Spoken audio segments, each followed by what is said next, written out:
everyone, welcome to the Horror Realm. I'm Travis Bruce, and today we're back with another Women of Horror Spotlight.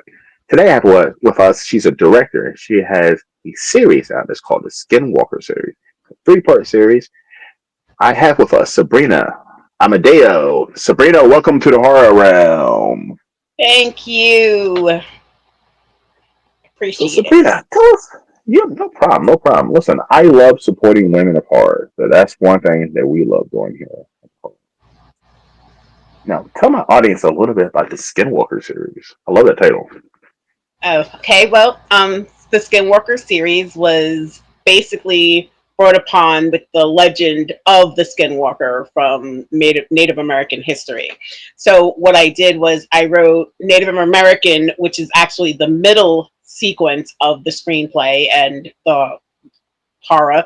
It basically takes the basis of actually how the Skinwalker was created. It goes into the history of the Skinwalker, and then of course we touch within the horror fact of how it's able to change forms, take over other people. It's kind of like that whole supernatural spooky thing going on, I guess you can call it.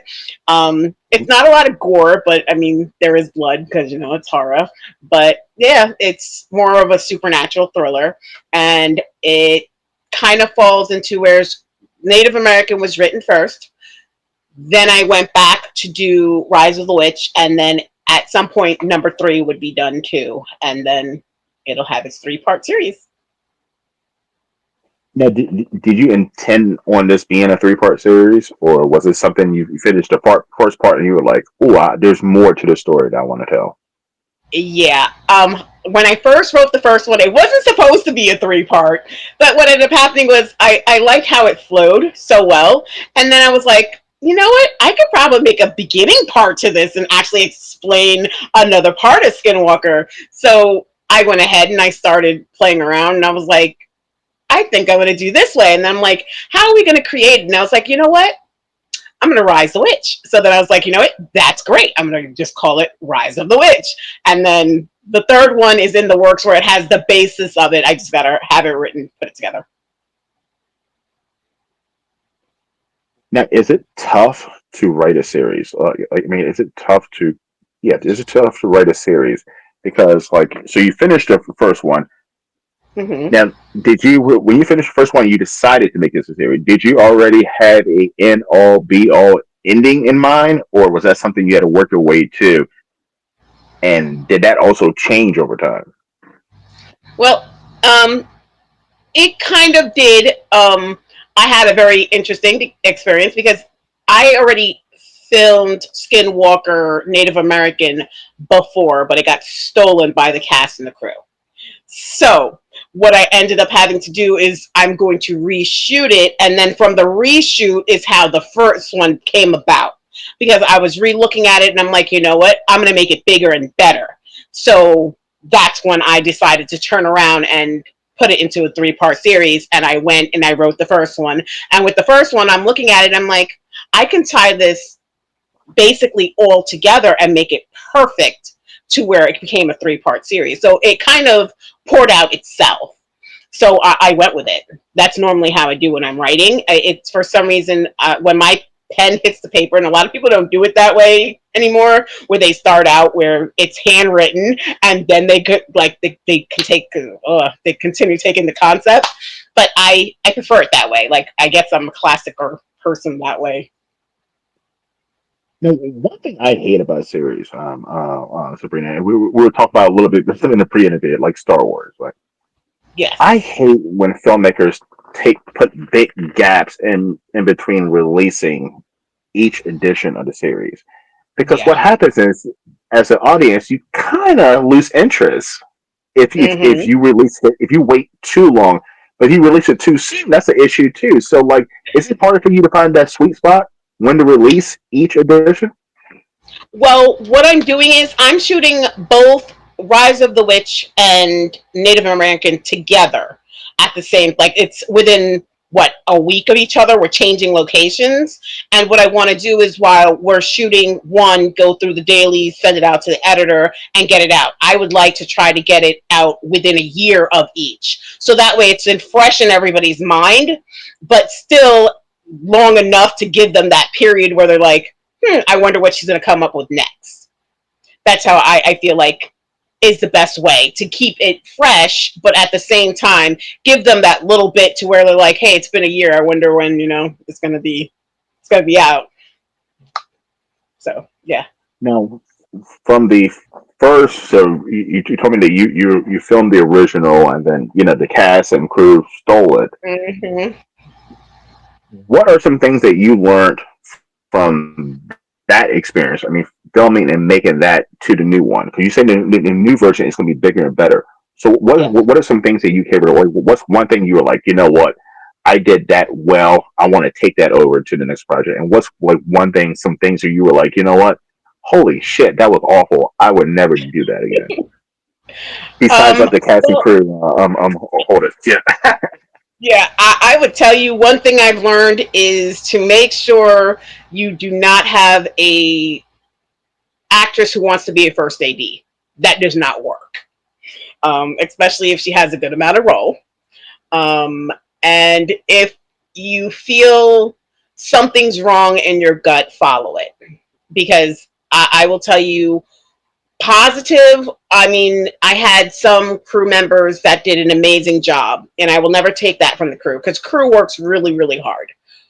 I've done other projects where they like you've learned from your mistakes. And I think one of my mistakes, and a lot of newcomers might not realize one of their mistakes is they can be too open about things. And some people in the industry are not out for the purpose. To me, a purpose for this industry is to teach and to tell a story. Like to me, I would always want somebody to walk away with a little something, some kind of knowledge. If maybe they're going through something in their life, even if it's a horror movie, and let's say we all know good doesn't always triumph over evil, right? So there's always a lesson to be found. There's always that silver lining you can find. And I think that was what Skinwalker, the first one, taught me. Like right now, it's on IMDb. It's just not called Skinwalker. It's called something totally different because they literally took the name off of it too. So I learned you can't just give everybody that leeway. And yeah, my silver lining is for this project, we're doing the fight scene even better. We're actually trying to change some stuff around. And because of one thing, it led to Rise of the Witch, which I am very proud of.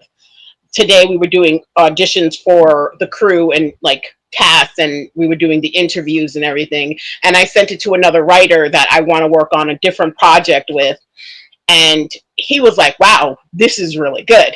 He was like, why didn't you no, it was done already. No. Sabrina, as a woman horror filmmaker, what are some challenges that you have ran into? Because I've talked to some women filmmakers, and they said that it's tough for people to take them serious. Or is that one issue you ran into, or there are some other ones?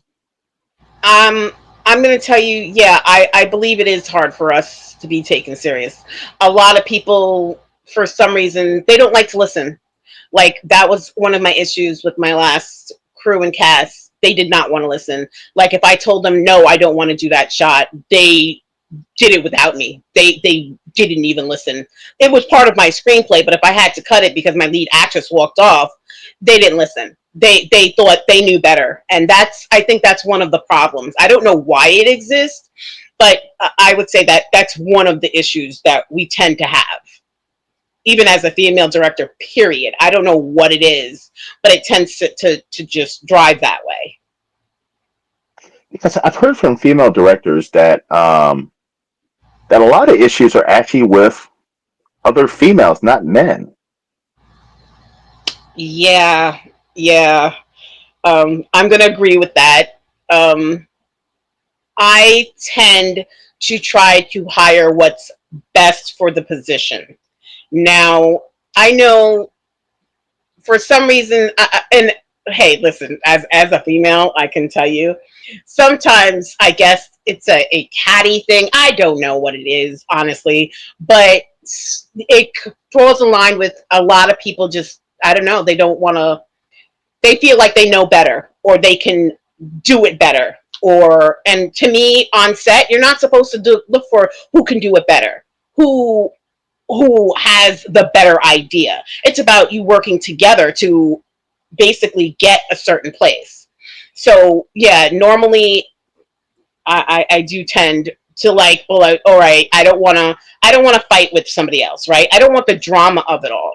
And I'm not saying that females are the only ones that cause drama, because I've dealt with a lot of DP males that cause some drama. But at the end of the day, if I'm cutting out for like 60 grand, because I fund a lot of my own stuff. So if I'm spending 60 grand and you're telling me how I need to do something, or what your thought is, I understand giving me your input, and I'll take what is necessary and change it to help to make it better.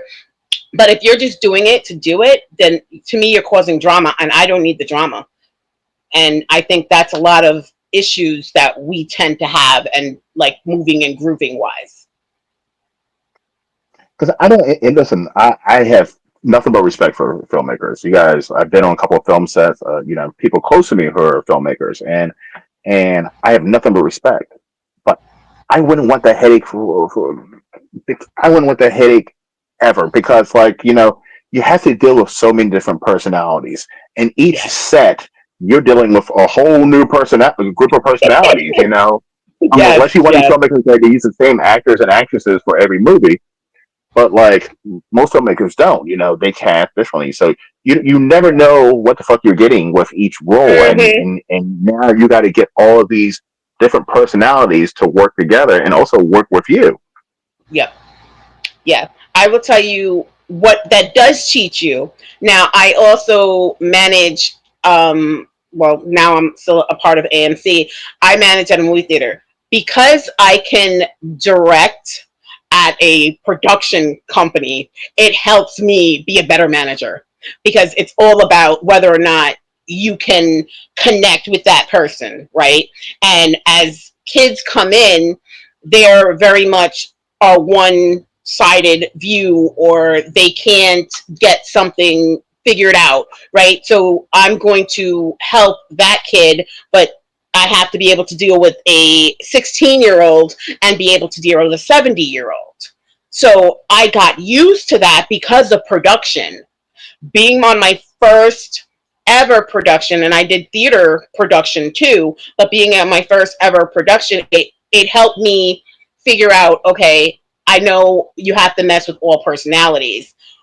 But on the other side, like after what happened to me the last time, this time I'm saying, you know what? I would prefer to get a crew together, a crew that I can trust, a work constantly with, because I have a lot of other things in mind of places I would like to go and things I would like to do, other screenplays I would like to get done.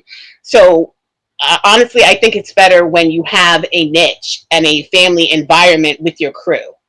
But the problem is being able to pick said crew, and that's always where you will always bump heads with people, because that's all, kind of face it, being on production is not easy. People think, movie magic, boom, it's there, it's done, and they forget the nitty gritty behind the scene that you have to go through, the daily, the in and out, the DP is having a freaking meltdown because the light isn't right, or your sound person's like, "Hey, this mix isn't right. I can't use this." Or in my case, "Hey, we don't have a screen. You need to go buy a screen for the director." Okay, well, I guess that's what we're doing. So yeah, it's just interesting. It's crazy. Listen, until you've been on a movie set, you just don't know. You just don't know if. Yeah, Like, it like I gets say, good. like I said, people always. I was like, oh, I'd love to make a film, but I would never want to direct a film, like, because it is so much work. It can be a headache too. It can be a big headache, Hmm. and it's a lot of things can go wrong. A lot of things can go wrong, and especially if you're the one who are spending your money. Yikes! Like, Oh yeah. it can get expensive. Oh yeah. I will tell you, um, for they're calling it something inside, but it was Skinwalker. For Skinwalker, it was very interesting because what I did was I do a lot of my own work, right? Because independent, you kind of are technically independent. You're right. Hmm. I have the production company, but I'm still working for myself. So I do a lot of the scouting myself for like locations. I could tell you there were times like even my first film where I was like, you know what? I got downtime. They're setting up for a shot. I'm going to go help the PA. And I was like, I'm going to go help Crafty Table. I'm going to go do that because you wear so many different hats. And people that are on production, some of them see what you do for work and some of them don't. Some of them will be like, well, you know, you didn't do this right. And you're like, wait, I just did 50 billion things for you. And I didn't do that one thing because you decided you want to drop the ball. But at the end of the day, it kind of falls on that director's shoulders, right? Because if I can't get you to do your job, then I got to pull up that slack. And people just, yeah, they forget it. There was what? I actually made my own blood Skinwalker. And I enjoy doing simple things like that because I'm just a like more handsy person. I like doing everything, right? But I also try not to be a control freak. But and the director in me is a control freak, I guess. Yeah, you got that jack of all trades, a jack of all trades, or Jill of all trades, I should say. Yes, I agree. Now, Sabrina, where can everyone find you and your work? I have a website for my production company, which would be www.amadeoproduction.com, and I'm also on IMDb as Sabrina Vaughn. Listen, everybody, down in the description is the link to Sabrina's website. So please check it out and look out for the Skinwalker series. Sabrina, it's been a blast having you on. Thank you so much. I appreciate it. No problem, and I'm looking forward to seeing the Skinwalker series. So hit me up, and I will with a screener when that bad boy's ready. Oh, that would be perfect. I would love that.